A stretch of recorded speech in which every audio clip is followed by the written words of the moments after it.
For those of you who don't know, my name is Stephanie. I'm the Vice President of Programs here. It's good to see you again.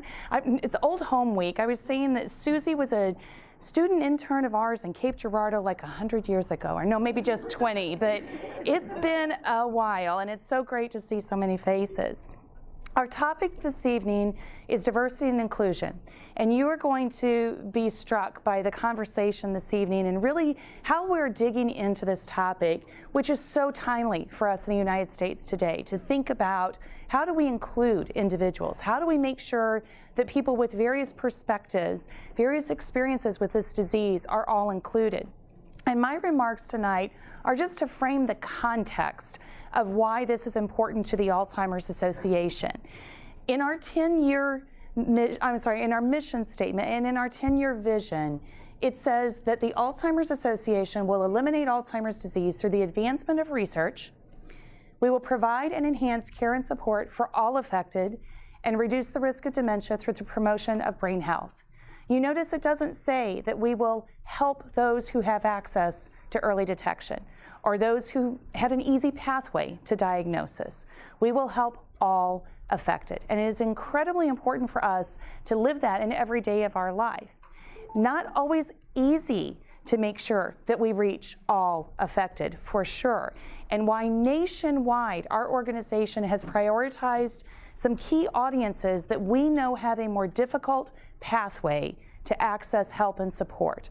Those audiences are African American caregivers, Hispanic Latino caregivers, and LGBT caregivers.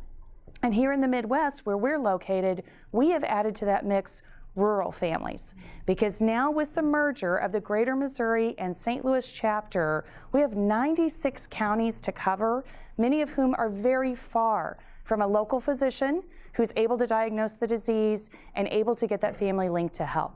So we're proud of the St. Louis chapter to say that we are one of the leaders nationwide in diversity and inclusion programs, and we currently are being kind of evaluated by our home office out of Chicago to make sure that we set the standard for what inclusion looks like through the Alzheimer's Association. So many of you know our past immediate board chair, Dr. Doug Petty. He has been added to a national committee to set forth the diversity and inclusion strategic plan for next year. And I know those of you who know us well know that we like to talk about the 5 pillars of our organization: revenue, support, research, advocacy, all those wonderful things. Going forward into next year, diversity and inclusion will have its own pillar. It is that important to us to focus on and make sure that we're doing what we need to do. So here at the local level, I just want to speak briefly about some of our key priorities, because I think it's really important to keep in mind what we're trying to do as you hear from Ed and Regina talking tonight about how we're doing some of this work. And in the realm of increasing African American access, it is extremely important to us to look at 6 key communities in the next year where we will increase helpline utilization from Black and African Americans by 2%. Now that may not sound like a lot, and we agree it's not enough, but I will tell you one of the challenges we have is getting families to step outside the family or the faith community and accept help from others.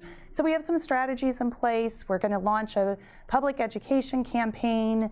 We have some strategies to engage through fraternities and sororities, particularly young ambassadors on college campuses, which traditionally haven't engaged a lot with the organization.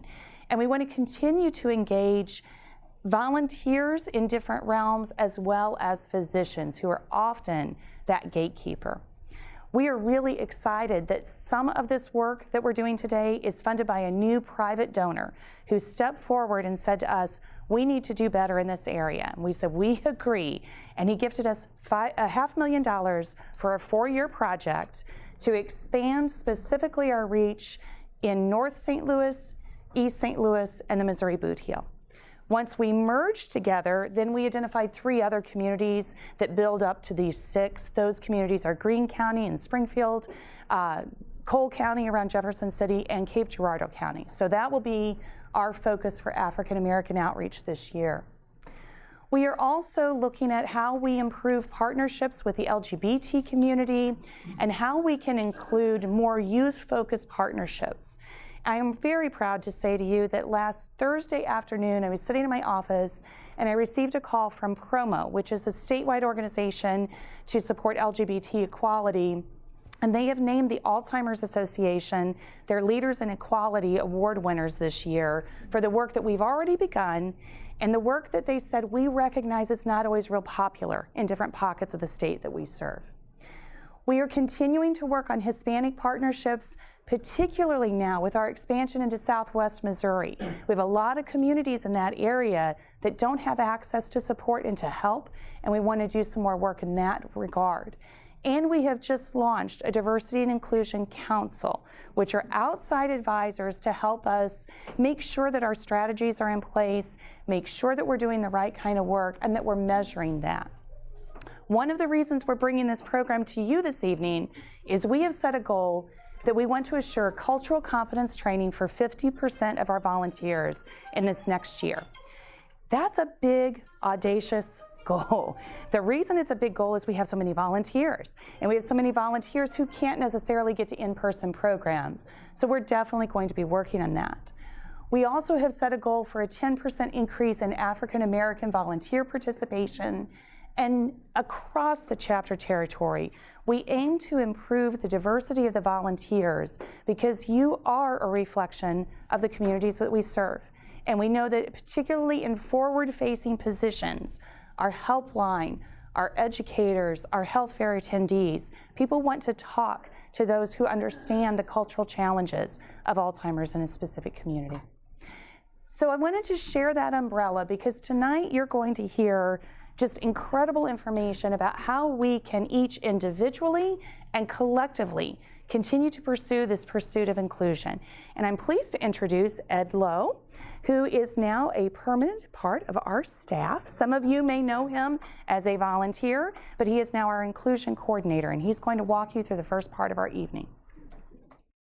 Oftentimes we get in these settings and people tell us stuff about ourselves and make us feel bad about ourselves. We're not going to do any of that tonight. So the first thing we want to make sure that we're going to talk about our core values. We're going to talk about a working definition of diversity and inclusion, and how can we become aware of unconscious bias. How many have heard that term before? And many times it's been thrown at us and made us feel bad about who we are, but make us feel bad about who we love, and make us feel bad about who we care for. But none of that is going to be talked about tonight. This is an awareness time together, just so that we can say that we are aware of what's going on. Pass out the sheets. Okay. Turn it over. Write the number of F's. Start telling me how many you saw. 6. How many 6s do you have out there? About half of the room. How many 5s do we have out there? About a third of the room. How many 4s? About another third. Okay, my math is bad, but you know what I'm talking about. How many do you have? 7. How many counted 7? How many people had a different sheet? We don't know that. But here's the reason. Here is the reason for this exercise. The reason for this exercise is to help us understand that we all see things differently. And sometimes our perspective is gauged on our cultural awareness, how we think about things, how we frame things, and how at a glance we make an evaluation of things. And oftentimes what happens, we glaze over things that are very clearly apparent to some and not to others. The answer to the question, there are 6 of them.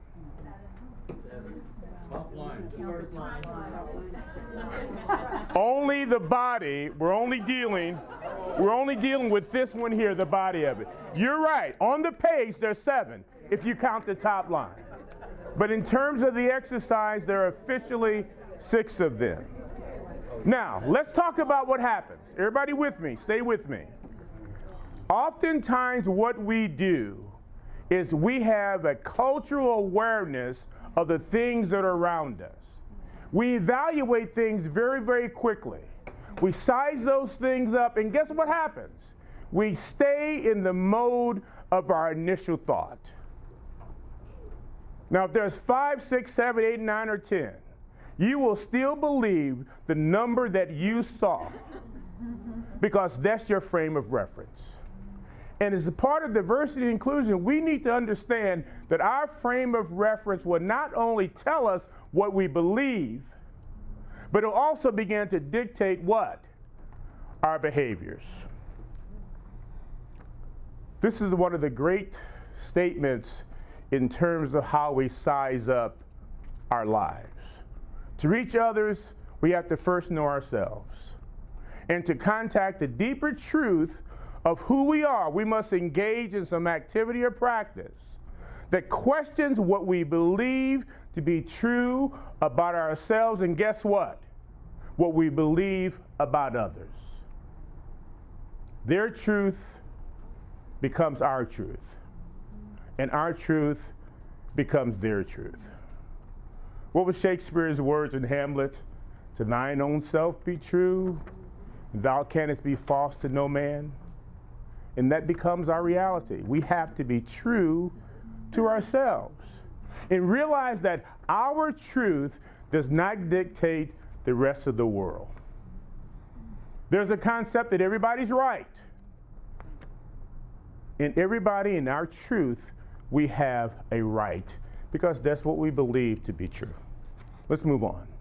Tonight we're going to talk about fostering good relationships.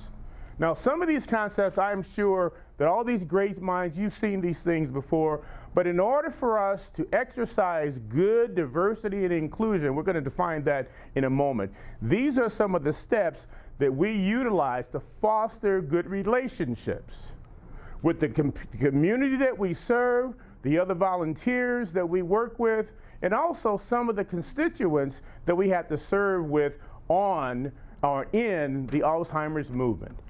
Active listening, what does that mean, to actively listen? Communication directors in here, tell me about it. Active listening means what? Having eye contact.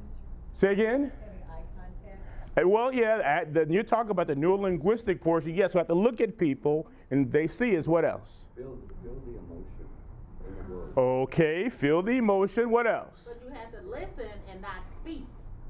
You have to listen all the way before you interrupt and start speaking. Active listening means that you're not trying to form an answer to a question that's not even finished yet. Ask clarifying questions. No judgment, open and fair. Keep our discussions confidential when merited.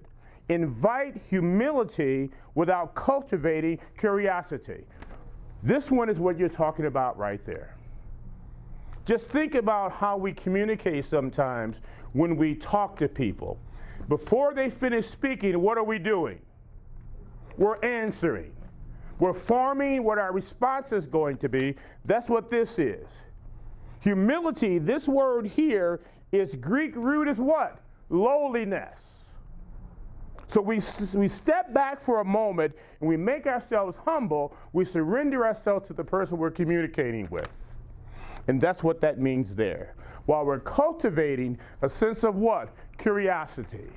I want to know what you're saying so that I can formulate an answer when you finish.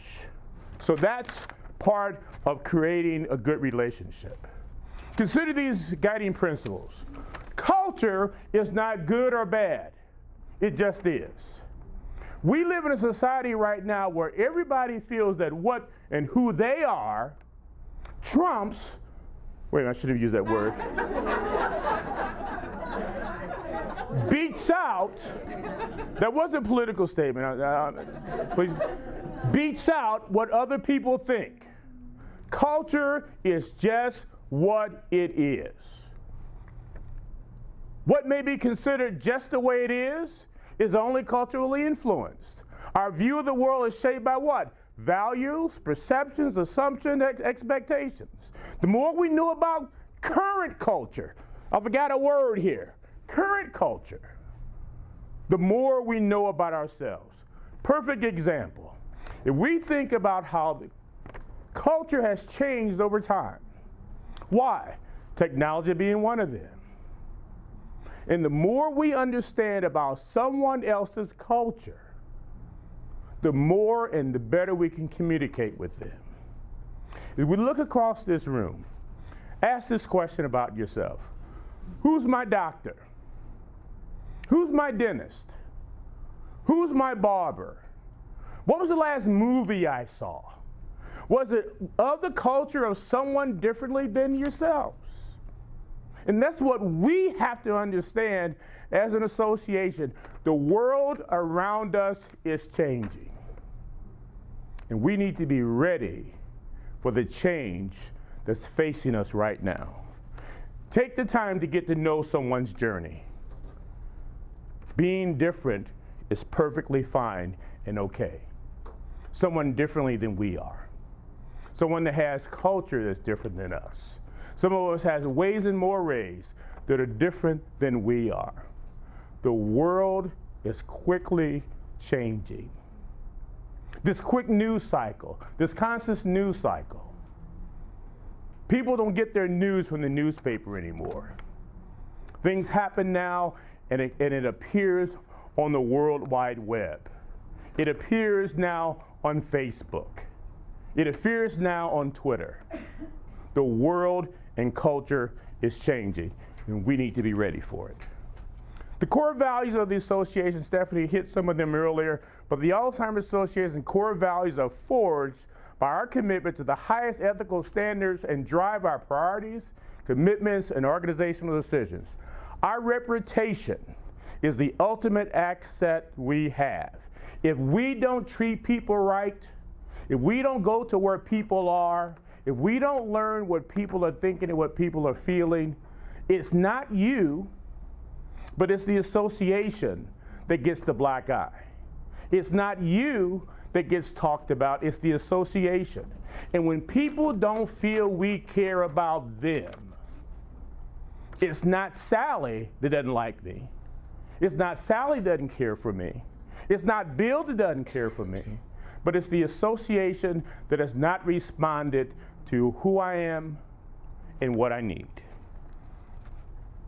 These are the pillars: integrity, commitment to excellence. I'm going to skip those two in the middle because I'm going to define those in the next slide. And consumer focus. These three are critically important. What does consumer focus mean? We seek to understand, learn from, and meet the needs of individuals with the disease, their families, and their caregivers. Why is that important?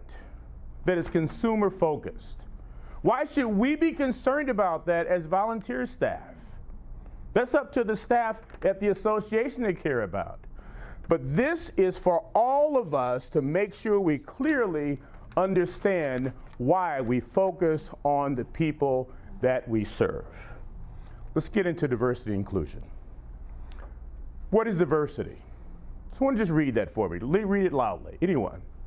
Generally, diversity refers to the similarities and differences between individuals, accounting for all aspects of one's personality and individual identity.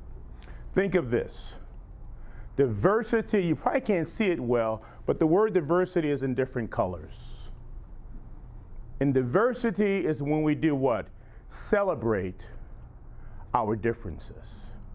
And the more we think about who other people are, and that the world is becoming more and more diverse, and we can't allow ourselves to get stuck in saying it's just the way things are. And the more we realize that there's differences between individuals, and we have to account for every aspect of that person's humanhood. They're a person. So we should never forget that it's not about us, but it's about the world in which we live. What is inclusion? Someone read it for me.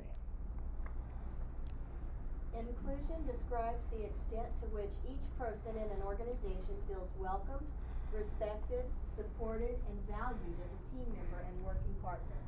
Pull those words out. Welcomed, respected, supported, and valued. Just think about a relationship or a situation you've had.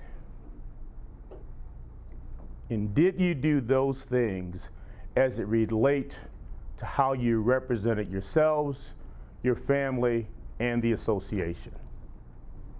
Just as your family, as you had interaction with people, with the checker at the store, with the mailman delivering the mail. Just think about, did you welcome them, respect them, support them, and value them? Especially if they didn't look like you. Just think about it. How often have we valued diversity? How often have we respected inclusion? Great saying here. Diversity is getting asked to be a part, or asked to the party, but inclusion is once you get there, someone asks you to dance, or someone shares a soda with you, or someone shares an hors d'oeuvre with you. You got invited, but you never felt a part of it. You're part of the crowd, but no one ever interacted with you. And as a part of the association, our commitment is to valuing all of our relationships. And it's not us who are representing alone, because we do represent our families, because our names mean something. But we also represent what? The Alzheimer's Association. We treat people with dignity and respect. We invite them to the table. We encourage them to take part in the work of helping to eliminate Alzheimer's. And as we look around this room, we need to have more people that look differently than the masses of the people that are in this room. What have we done to do so? Who have we encouraged to be a part of the work that's ahead of us? How can we make a real difference with increasing that number of persons that are different than we are to call into the helpline? What about the embedded base of volunteers? What have we done to ask more to be a part of the process and the work? It's up to all of us, everyone in this room, not just staff, but also to you. Help replicate someone just like you to make the association representative of the community in which we serve. There's barriers to accepting the discussion. Oftentimes when we get in this environment, you have somebody like me standing before you making you feel ashamed and blaming you for the deficits that we have. I'm not here to do that. Not a part of who I am, not a part of what I think is fair to you. It's taboo to start discussing diversity issues in mixed company. Some of us never talk about other races, other creeds, and other different personalities and orientations in mixed company. We just don't think it's appropriate. But the more we talk about how things are, the better we are. The more we go beyond our sphere of influence, the better we become. There's a lot of information out there. If you study anything about successful organizations, they know that their strength is in their diversity. And they know that they're able to reach the community better when they're diverse. And then once they become diverse, then they become inclusive. We're much better when we consider and celebrate our differences. Then the last thing, we are often in denial about our biases. We're quick to say, not me, but our silence, when we see it happening, is also commission. As we sit idly by when things in our community that are wrong, and we don't speak out against them. Same thing happens with the environment we're in. We don't seek to help make it better and make it more representative. We're complicit. I'm going to stop there. Any comments? Any comments whatsoever? Anything I've said to this point? We'll move on. We're going to have an activity. You have on your tables some 3x5 cards. And I want you to answer this question. It says this: write your response on one of the index cards. Recall an incident that occurred early in your life in which you felt different from the people around you. Now, before you answer this question will be able to unveil some of the reasons why you think what you think. Especially if it was early in your life and the people around you made you feel uncomfortable. What happened? How did you feel? And how did this incident influence the choices you made about the future? And I'll add this on there. Also made the difference as to why you feel now about that situation. Give you an example. I went to college in Cape Girardeau. I was an athlete. I played football, and me and some of the football players went to a bar in Oran, Missouri. Now, I don't know how many people know about Cape Girardeau, and I certainly don't know how many people know about Oran. But I was the only person of color in that bar, and it was a bad situation. And it wasn't because I was in a bar, and it wasn't because I had on a gray sweatshirt, but it was because of the color of my skin. And only because those of us that were there were people my size and larger that we got out of there.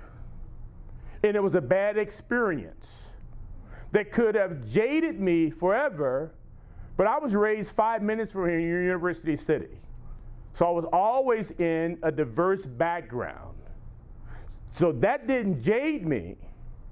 But one of the other guys with us, he's still affected by that experience even today, almost 30 years ago. Answer that question and be honest with yourselves. Here is where you're going to uncover what is known as an unconscious bias. That situation formed you, that situation shaped you, and that situation always is the predication as to what you do and why you do it now. It also serves as, here is your standard of how you deal when you're in a situation with people that are different from you. This exercise is not to make anyone feel bad, anyone to feel guilty, but for you to help uncover some of the reasons why you think as you do when you're in an environment about people slightly different from you. Let's give you 30 seconds to deal with that. What happened? How did you feel? And how did this incident influence the choices you made and make even today? Please be honest. It may be a good experience, I don't know. It may be a bad experience. It may be one that you've grown beyond, but here is the issue. Recall the incident that occurred early in your life, which you felt different from people around you. No one's going to be put on the spot. It's just for you to think about and to work on. Any questions, comments, or concerns?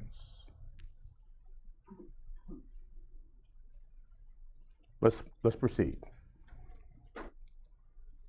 Unconscious bias. We just talked about that before. Let's talk about some realities associated with unconscious bias. The first thing is our natural people preferences. By nature, our brains and our sensibilities are naturally formed. We have preferences no matter what. That's why the question I asked you earlier, who's your doctor? Who's your dentist? Who's your barber? What was the last movie you saw? That occurs naturally. That's just who we are, and it's okay. That's why we shouldn't feel guilty about the ways in which we feel. We just need to be aware of them. How they formed, how they made us who we are. It's okay. We live in a society today that makes us feel guilty about who we are. It's okay. And that's what I want you to hold on to. What you think, what you feel is okay. Biologically, we're hardwired to prefer people who look like us, sound like us, share our interests, share our ways and our mores. It's okay. Society has made us feel guilty about having those preferences. I'm going to skip the third one. This preference bypasses our natural rationale and logical thinking. We say to ourselves, I shouldn't feel this way. You follow me where I'm going here? We feel bad about what we think. Classic Seinfeld. Not that there's anything wrong with that. Remember that? They felt bad about talking about someone being different. And I don't want you to feel that way. I don't want you to be caught up in thinking the world is different and you're not ready for it. Okay? We use this process very effectively. We call it intuition.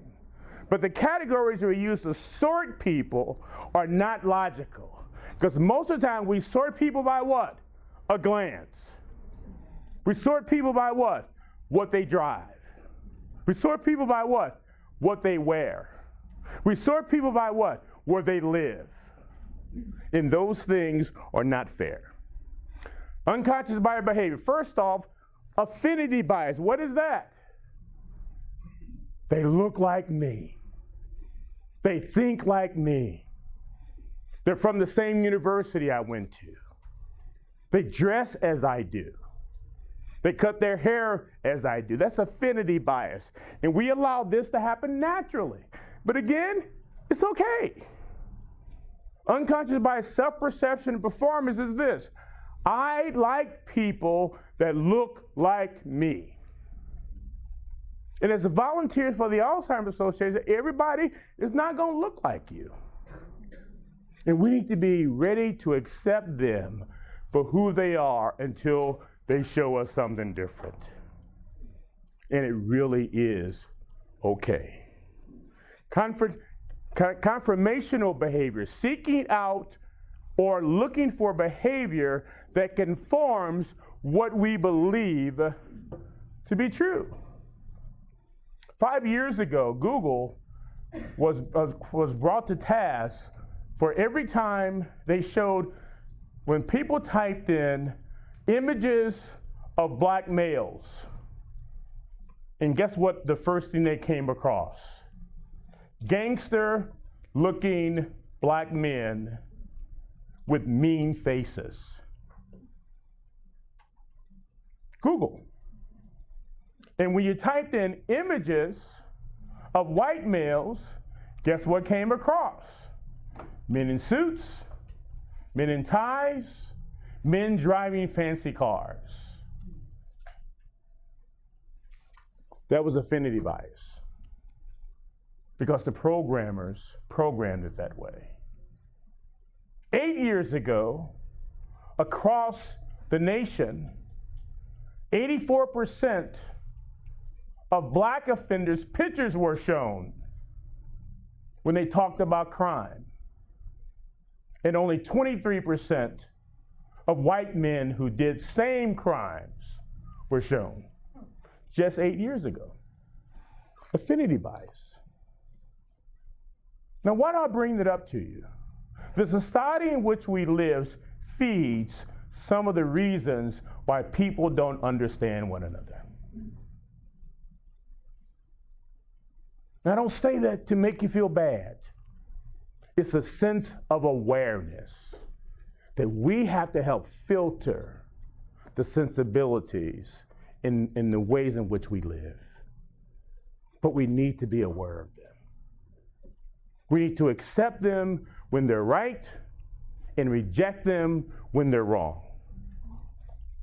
Any questions or comments? I don't want to say anything that's possibly controversial and you don't get a chance to comment on it. Any questions, comments, or concerns about anything that I've said? What about on the phone? Any comments or questions? Silence being no. There is one? Okay. Retraining the unconscious mind. Here's something that happens, and I'm not a doctor nor a psychologist, but what I do know about the human brain, it forms its opinions, and guess what? It stores them. It's just like when they say when you've had a significant emotional event, it will have more impact on you than anything else because it was significant and it was clearly emotional. That's why trauma never really goes away until you deal with it. And the same thing about our general thinking. It never changes until we reframe it. We have to reframe significant events. Everybody clear with that? We have to reframe it. And the way we reframe it is to do what? To develop a capacity to use a flashlight on ourselves to help identify a bias. This in turn will help us appropriately act on it. Some people are afraid of the dark. Why?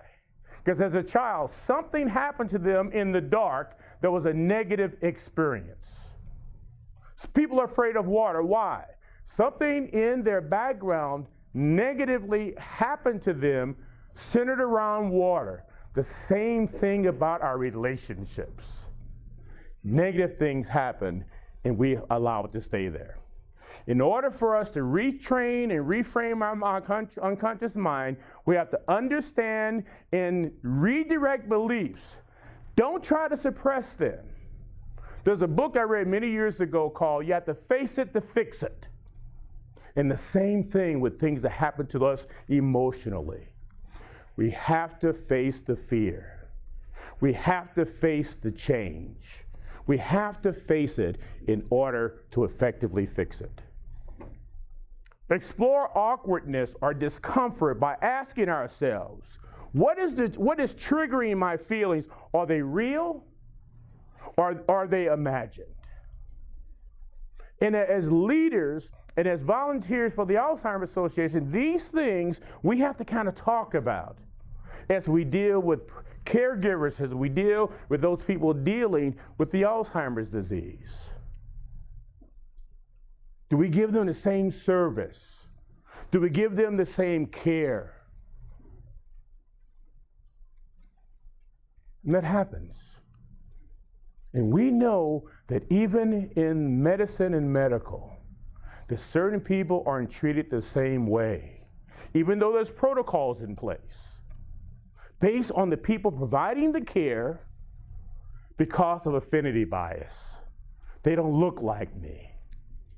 Now, that is certainly not an indictment against anyone. But we need to realize, you think right now about your relationships. Think right, if you're a caregiver or if you're in customer service, do you treat everybody the same? And if you don't, you have to face it. And if I don't, I have to face it. And that's what a lot of what we're talking about tonight, that's what that means. Take a look at who we are and what we're doing. Then we need to create opportunities for positive exposure. Now, what that one means, sometimes we have to put ourselves in a position that makes us uncomfortable and face what we feel. And as a volunteer, that's going to be you're going to be called upon being in situations that don't feel right. You may have to deal with someone that don't feel right. You may go and speak to a group that don't feel right.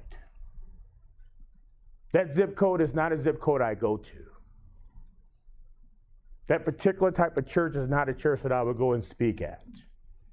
That part of town is not a part of town that I go to. When Elise sends the request to speak at a place, you glance at it and you say, I don't go to that part of town. I wouldn't speak to that person. I wouldn't be a part of that group.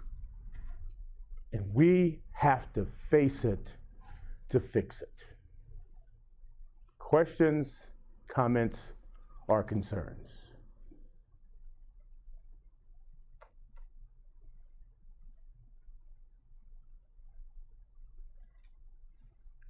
And I think that can go two ways, from the standpoint of us thinking that I don't go to that part of town either because I have a negative perception of it, or also thinking I don't go to that part of town because I've had a negative experience.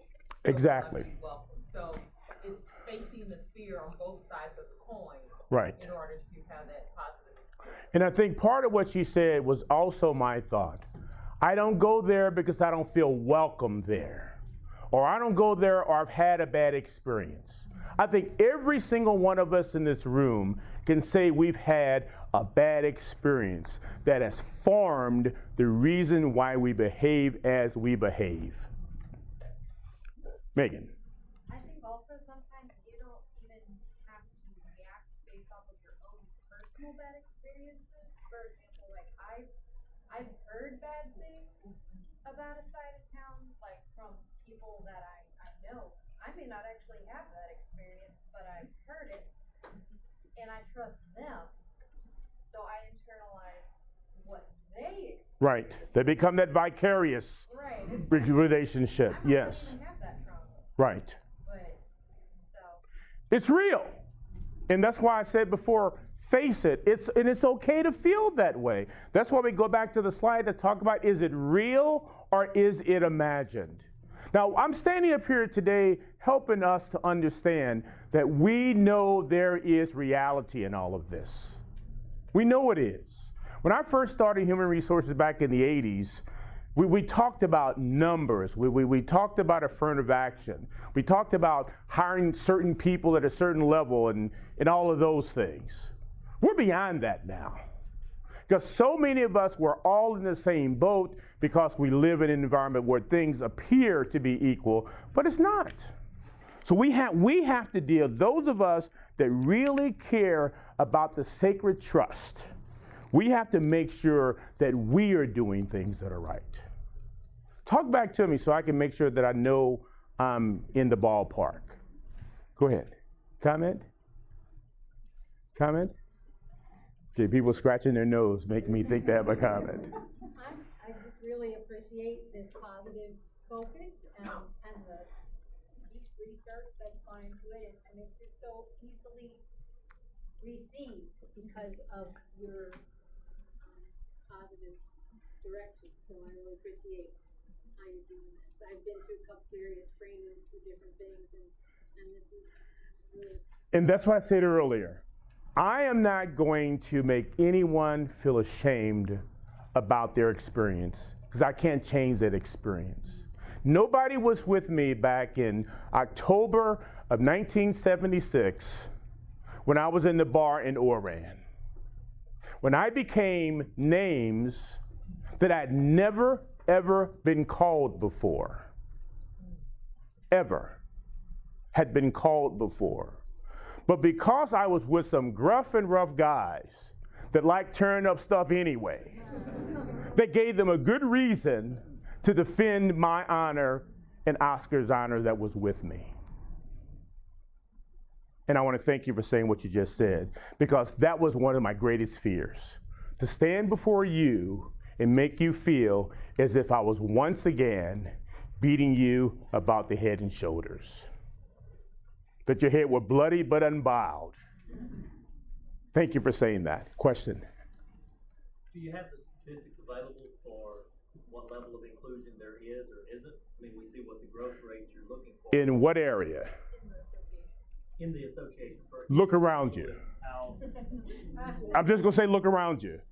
what you're seeing around you is a real demonstration of how well we've done in terms of being diverse.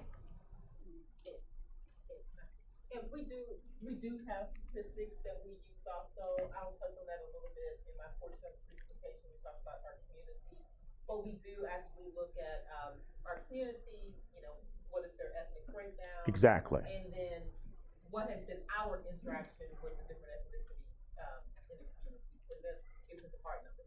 Right. And we have them by zip code, the percentage of African Americans, the percentage of Hispanics, and the percentage of those persons calling us to their hotline by zip code and by county. And we know that some have higher percentages with low participation. And that's also how we got to that 2%. And we're trying to get there. So yes, we have hard numbers in that regard. But to better answer your question in terms of diverse volunteers, this room is representative of the diversity we have among the volunteers. Now, I want to thank you for asking that question. Any other questions or comments before I move on? We need to retrain the unconscious mind, develop the capacity to use a flashlight. I've gotten that one already. Let's take some action. What can you do immediately to minimize the impact of your unconscious mind and your hidden lens? You have to answer that question. I have to answer that question. Do I shy away from relationships? Do I shy away from opportunities because of some of my hidden biases?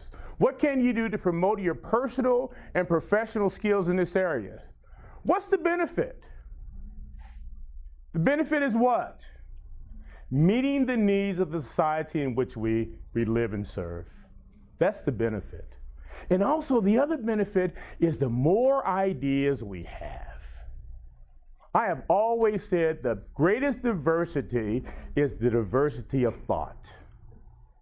That more and more people get a chance to come and sit at the table and give their view and give their experience. That's the greatest diversity that we have. It's ideas that are different than what we have. What's the cost of not doing so? We never achieve our maximum level. So we don't be diverse and inclusive. We never get to the level of true attainment by not having good ideas. How will you begin using this knowledge to be a better volunteer? What will you do? Who will you help to be a part of the association? Create and nurture an organization culture which will require not only the decisions, but the ones we make. Create a constant process for getting feedback, data, experience. That's how we create and reframe and rechange our mind. We need to reduce the level of guilt. And that's been my intent today. And if anyone leaves here tonight feeling, once again, we've been told white privilege, once again, we've been told that we have a better advantage, once again, we've been told that we have a leg up. That has not been my intent. And I hope that no one walks away feeling that, because that is not my intent. Keep cultural factors in mind. What makes us us is just that. In my family, we put our cornbread in our beans. That's just cultural for us. That's just the way we were raised. When we had beans and cornbread, we all crumbled our cornbread up in our beans. That's just what we did. Questions, reflections. I broke this thing. I hope they can take it off in 10 equal payments in my paycheck. How can we help you take this information and use it? What can we as an association do? What more information do you need from us? How can we help you? Is there a smaller setting we could have this in, redo it, retalk, and maybe just have open conversation? I don't know. That's a real question. What can we do? It's my responsibility for diversity and inclusion for the association. Do you want to talk with me one-on-one? I'll gladly do that. So what else do we need to do? Any comments? I don't know that I have any great ideas. While you were speaking, I was thinking about what things could I do so that I had a more positive experience as well as the other way around. And one thing I found very helpful that I can take absolutely no credit for is the fact that on the Public Policy Committee, sometimes we're asked to go to various events. And because I live in the city, I have a representative who represents the 28th Ward, the 21st Ward, and I went to a town hall meeting in the 21st Ward, and I was the only Caucasian in the room. And it was intimidating until I started talking to people, and it was so interesting, and it was such a positive experience for me. I just thought, I grew up in a white neighborhood in St. Louis. The only minorities that I ever saw were people, someone that worked for my mother, and I didn't know where she lived, and I didn't know what her life was like. I'm just being very honest here because I was wondering if the fact that the percentage of the cultures that we're talking about are so low is the reason it's so quiet in this meeting tonight. We're still uncomfortable with it. Yeah. I guess it's on my mind because I saw the movie The Streets last night, which I recommend to everybody. Yeah. But I'm just saying, I think if we can maybe, and I know a lot of us are doing this. My personal experience was through volunteering for the Alzheimer's Association. I also volunteered for another organization, so I was at a health fair in North County. It's made all the difference for me in terms of, I got a long way to go, okay?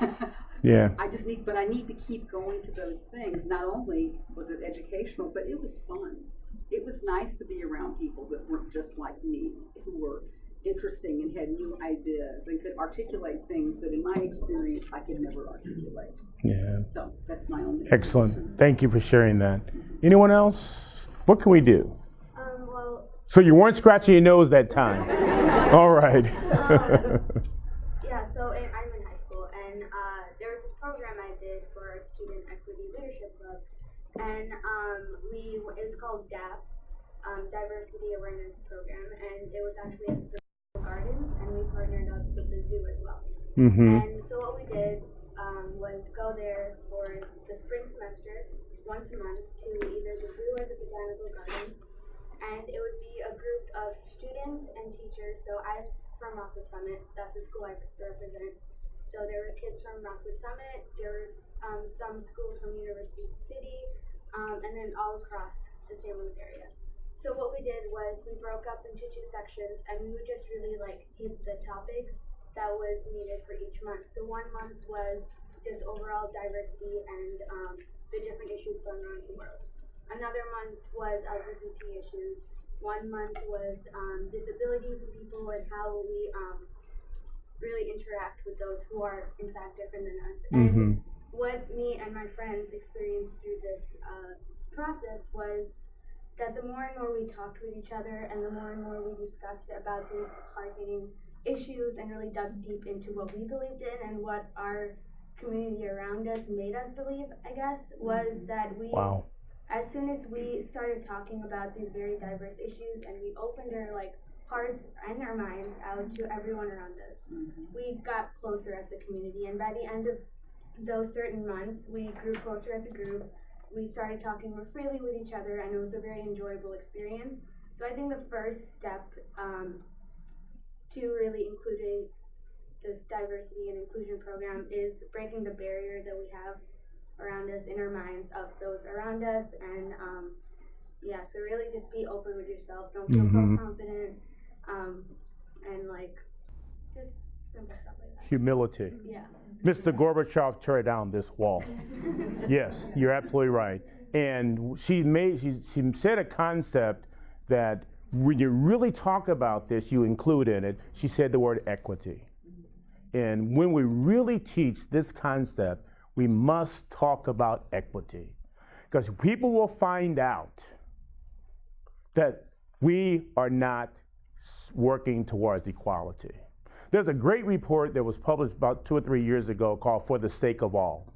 And it has in there this issue where you talk about the Delmar divide, Well, on one side of Del Mar, houses are worth $77,000. On the other side, $300,000. On the one side, the average income is $27,000. On the other one is over $100,000.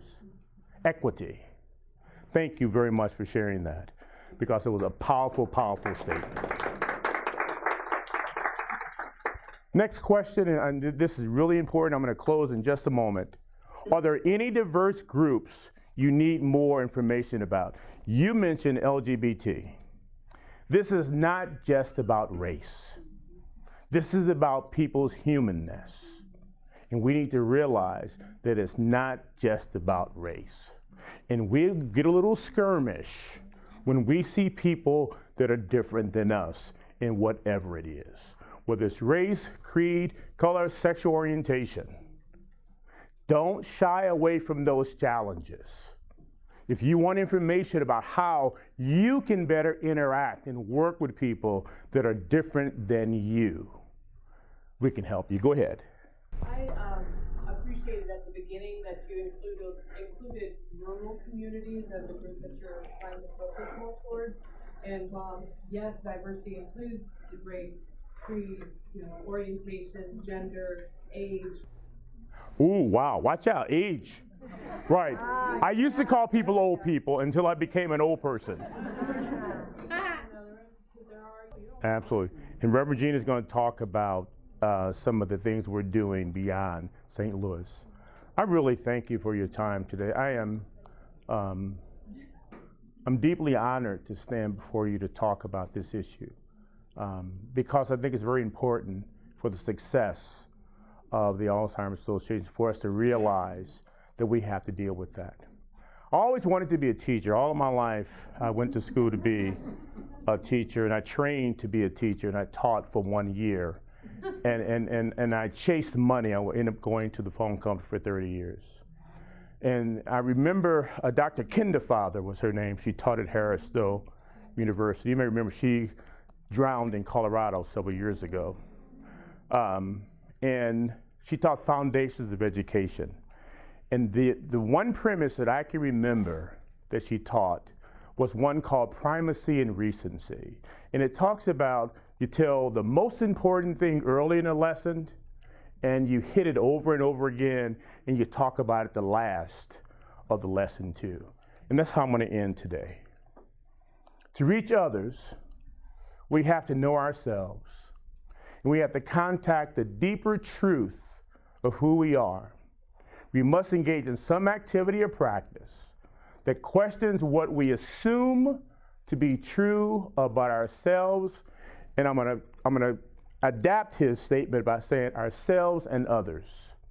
So as you work as a part of the volunteer of the Alzheimer's Association, think about who you are and about what you do for other people, and how important it is for us to bring people to the table and allow them to be themselves and welcome them to be themselves, and step across the line out of your comfort zone and say, what does that person feel?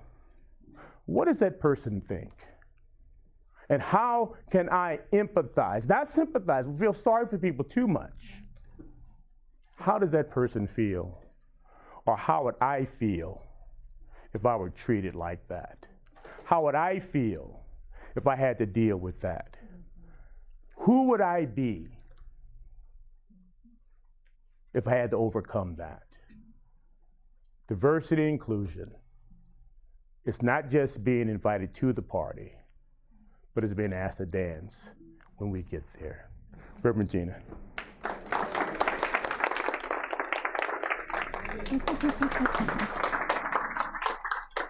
Oh my gosh, so how do I follow that? Well, hello everyone.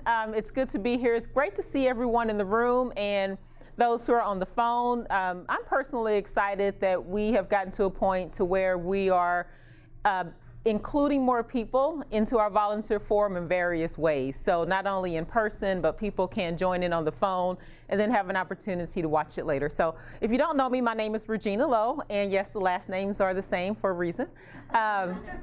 and I am the Community Programs Director. So this evening, I'm just going to take a little time to talk about our community development model and how it relates to what we just talked about as far as diversity and inclusion. So our community development model, we use it quite heavily at the association. We started really using it in December of last year. We formed it January, we kind of took off with it and ran, but basically the community development model is an assessment. And we use it as a tool. So what do we assess? As Stephanie said earlier, we now cover 96 counties. It's a lot of counties, right? So if we really are going to be true to our mission of helping all affected and for helping caregivers and persons with the disease, then we really need to take adequate time to look at how we are actually helping communities and do assessments on what we're doing and the communities we're involved with. So first we assess helpline usage. So in all of our 96 communities, we look at the number of population. So what is the population for each community? And then we compare that to what then is the percentage of persons who actually use our helpline. And sometimes that's not a number we like to see because it's really, really small. So we look at a community and we see that maybe only 1 or 2% of the people have called our helpline. Oh, that's a red flag. So that's one of the things that we really take a look at. We also look at services. So what services have we offered in the community on one hand, and then also what services are available that people have actually participated in. So we look at our education classes, how many classes have we offered, we look at the number of people who've attended, we look at are there support groups available for a community, we look at are there faith partners who are involved with us as well. We also take a look at physician referrals. This is also quite shocking number as well when we look at it in numbers. So we take a look at, out of that community, how many physicians are actually referring people back to the association. Sometimes we'll see 1, 2, a lot of times 0. So that lets us know that we have a lot of work to do in the communities to connect with physicians so that they know that they can take a person who's been diagnosed, connect them back to the association so that we can do what our mission is to help, again, help all affected. We look at volunteers. Do we have volunteers in the communities where we are trying to reach people? We have about 51 staff persons in the Greater Missouri chapter, and when you compare that to 96 chapters, or 96 counties, there's no way that by staff we can adequately serve our communities. So that means that we're heavily reliant on everybody who's here in the room, on the phone, who will watch this on YouTube. We honestly cannot accomplish our mission without volunteers. So if we want to bring services to the communities, that means that we have to establish relationships with persons in the communities to help us do that. Are there walk teams in the communities? We'll talk about how that plays a factor as well. And basically, overall, the community development model answers this question: how engaged is the Alzheimer's Association with this particular community? So every community is placed in an engagement level. So out of all 96 counties that we serve, we actually have them in one of 4. So we'll start, they're either have no engagement, none, or they're what we call early stage, mid stage, or they are highly engaged with us. And I'll define those now. So no engagement communities. Those are communities where when we look at the numbers that I just talked about, those statistics, there's no visible awareness of the association. Helpline usage is either 0 or very, very small. No education classes, support groups, no volunteers, things of that nature. There's limited service usage. So that lets us know that, hey, we're trying to help all affected, and if we're not touching this community, we're falling short of our mission. Early early engagement communities are those where we're working with the community to start building awareness about our telephone-based support. So why is awareness about our telephone-based support important? It's because we may not be able to adequately go in and offer education classes. We may not be able to offer support groups at this particular time within a community. But what we want people to understand is that even though we may not have an office physically there or an activity physically there, they can still receive help 3 ways using the telephone. The 24/7 helpline, Let's Talk. Do you all know, who knows about Let's Talk? Oh, great, a lot of you do. Let's Talk is when a person who has early stage dementia calls another person who has early stage dementia, and they talk. They form a relationship where 2 people who are going through the same experience can share that experience. And then also Dementia Mentors. And does anyone know about Dementia Mentors? Fewer people, so fewer people in the room. That's also telephone-based support, and that's where someone who's been a caregiver calls other caregivers. Again, people going through a shared experience can talk and learn from each other. So those services are available, but again, when we talk about communities who are not engaged with us or who are in this early engagement community, we need to do a lot of work to raise awareness so that people understand that we are available to help them. Also, consumer education within a 45 to 60-minute drive, that may seem like a long way. But again, we're talking about a community that's in an early engagement status. So again, because we may not yet have the right relationships established, we may not have the volunteer support that we need within that county, we may not be able to offer an education class on a regular basis right in that community. But when we look at it, can we say that a person can drive 45 or 60 minutes and get to an education class? That's what we consider early engaged. And then within these communities, we're also working very hard to build that volunteer base so that we can move forward.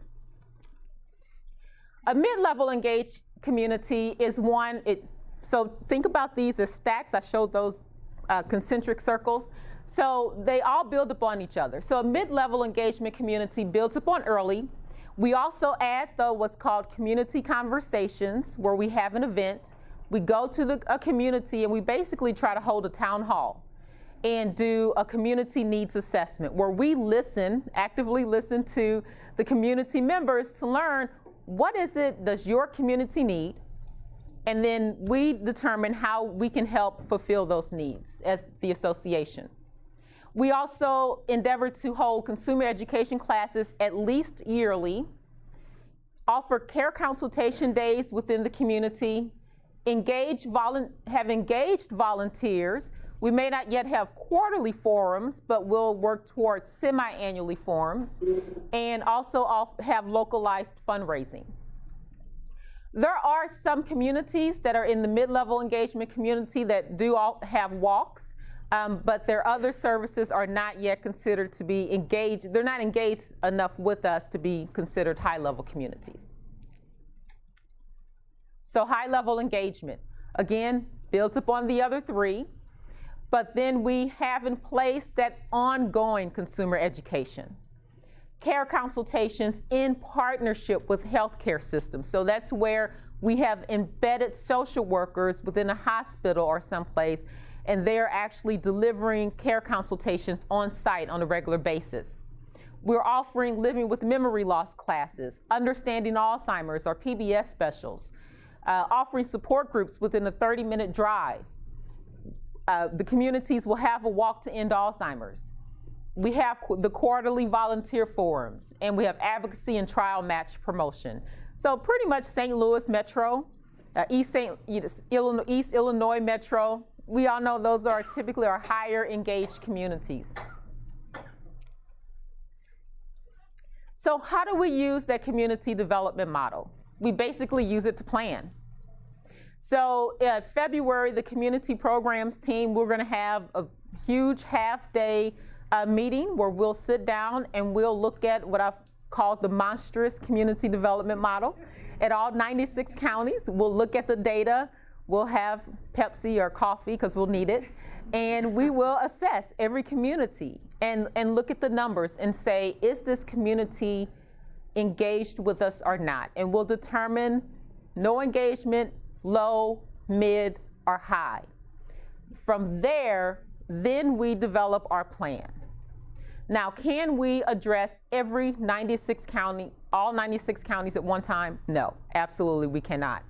But what we will do in conjunction with, let's say, diversity and inclusion, other strategic goals that we know that the association has, we will say which communities that we'll target. And I say that with a pause after that for a reason. So just because we target a certain community, it doesn't mean that we forget the rest. So if we know that we want to elevate one community up, we are still working with all of our other communities as well. What it means is that just as staff persons, we know that we're going to just put a little bit more energy and focus towards these communities, but the work still goes on. So for instance, we had a community conversation in Poplar Bluff. Our goal out of that community conversation is to listen to what the community said, and we determine what we can fulfill for that community. So next year, we want to report back to Poplar Bluff and say, we heard you and these are the things that we're doing.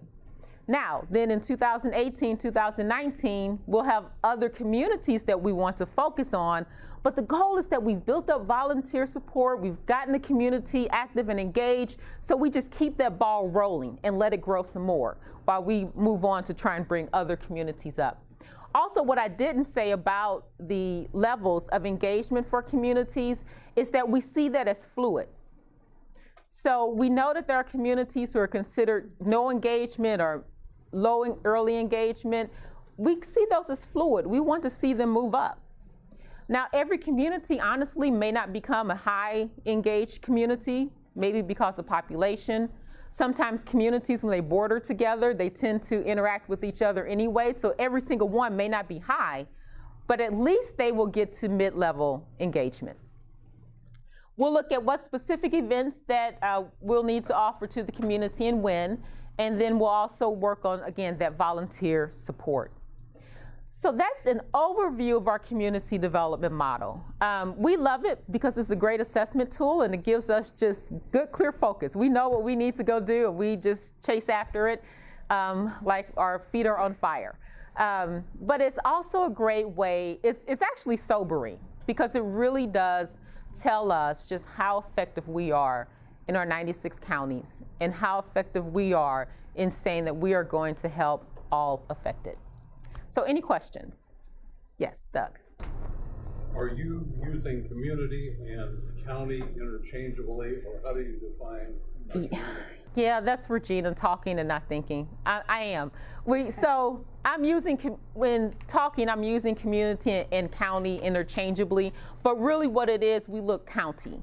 So we take the state, we have 96 counties, and then sometimes what'll happen in dialogue, I'll say a community because mentally I'm thinking about, oh, what's the largest town in that county? So that's what you've heard. Your terminology, I just wanted to be able to visualize. Yeah. I can understand how St. Louis City could be a community, or maybe you have sub-communities within the city or the county. Yeah. Yeah, well, yeah, that's a great question. So let's take St. Louis, for instance. It's broken up into two. We have St. Louis County and St. Louis City. Then within that, we know that there are also other pockets as well of where we will kind of look and assess. You know, maybe Webster Groves already has a lot of activity. Maybe we need to do a little more work in South St. Louis, you know, things of that nature. Yeah. Yes, I just please. wanted to add to that because it also layers in other strategic goals like the Hispanic, African American, and LGBT outreach, because those are not necessarily geographically bound.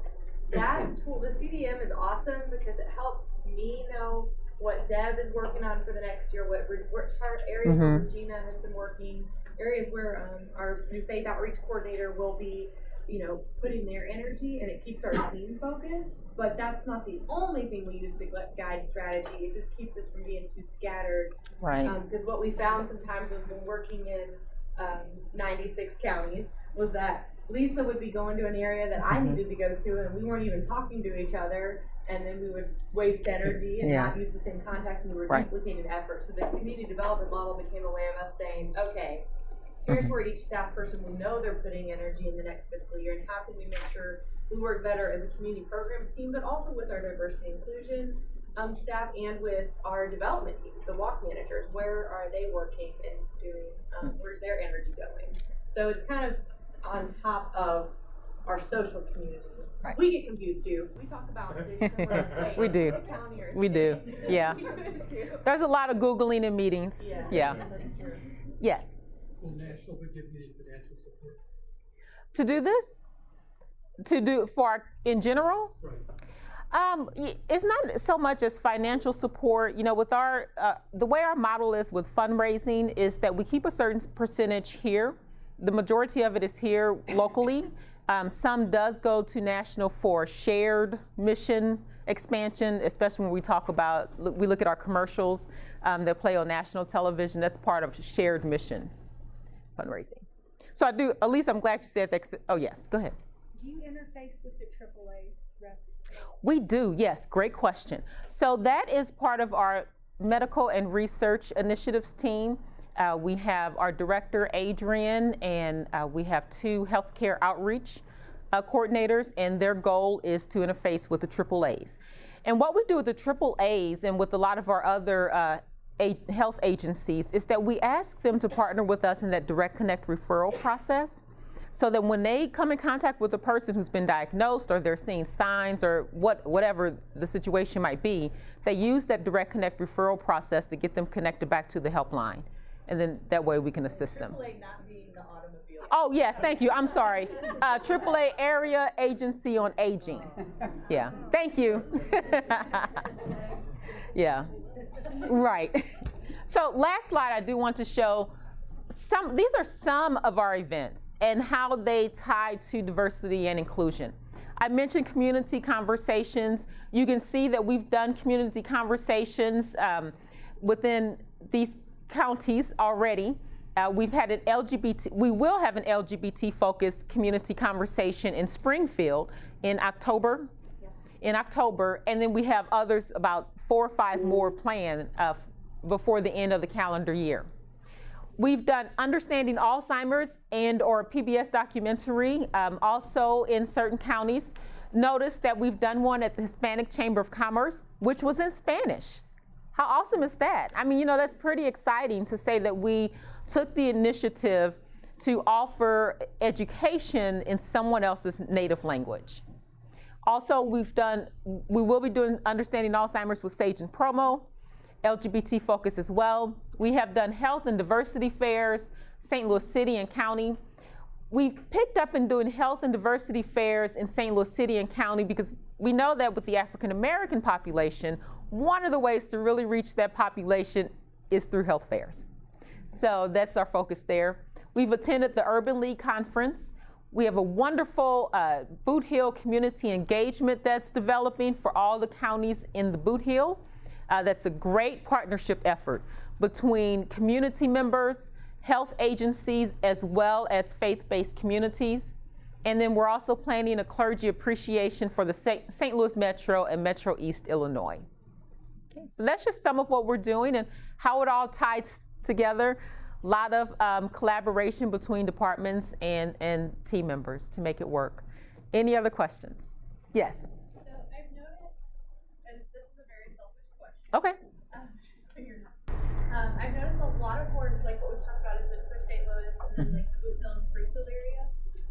What is kind of the goal or like the thought process for Missouri, like Cole County, Jefferson City area? Yes. So we are targeting those areas as well. When we first did our community development model back in December, that was before the Greater Missouri chapter and the St. Louis chapter had merged. So our initial community development model was pretty much just on the 36 counties that the St. Louis chapter covered. So we have just gotten those, we've just done a combined community development model. So going forward, you will see, and it's in works already, but you will see deliberate activity also in mid-Missouri as well. Yes. Megan, yes. So actually this weekend is the mid-Missouri time. And so we have Amanda DeLaMayer, who is in our Columbia office. She's going to be going and representing the Alzheimer's Association there. So, like she said, we've already tried, started dipping our. Like I said, it's very selfish because like the fact that we're here, we're from Jeff City. Yeah. So the fact that we're here is already showing. Yeah. People are making steps in that direction. Yeah. And I don't mind. I'm glad you asked that question. And we want that type of open dialogue and those questions. One, it keeps us accountable. And then two, though, we want you to know, especially as volunteers, that it is our goal, to be active in our counties that we serve. So I appreciate that. And Elise has something to add. Yeah, and just add, because that's a great point. When we came together and looked at where we've been active, Mid-Missouri has been one of the least engaged. And some of that had to do with just literally sheer numbers of people. We were fortunate we had a lot of people in the St. Louis office versus Springfield or Columbia too. So what we are doing now in all those areas, but Jeff City, Columbia, and Springfield are all target areas for volunteer recruitment for educators and healthcare volunteers, which is the folks that I oversee.